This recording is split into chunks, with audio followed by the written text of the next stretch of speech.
Looking for a better way to help protect vulnerable plumbing pipe penetrations from damaging leaks? Check out the new Master Flow Pivot Pipe Boot Flashing from GAF. The all-metal Pivot Pipe Boot Flashing is designed and tested tough to help it stand up to the elements.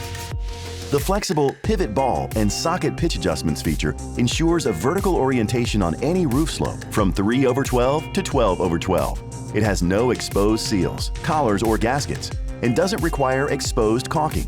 Plus, it's warranted against leaks caused by manufacturing defects or ordinary wear and tear for up to 50 years, or as long as the warranty of the adjacent roof covering. Best of all, it's easy to install. Start by installing deck protection and leak barrier, as you normally would when flashing plumbing pipes, with the pivot's base flashing oriented with the up arrow pointing towards the roof peak. Center and slide the base flashing down over the plumbing pipe.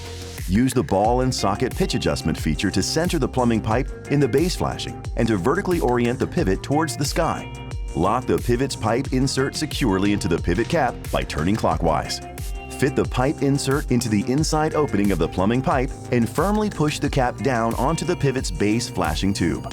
Fasten the pivot in place with corrosion-resistant roofing nails using the built-in fastening guides. Finish by shingling over the sides and top of the extra-large base flashing using the handy shingle cut termination guides. The new Master Flow Pivot Pipe Boot Flashing, available now only from GAF.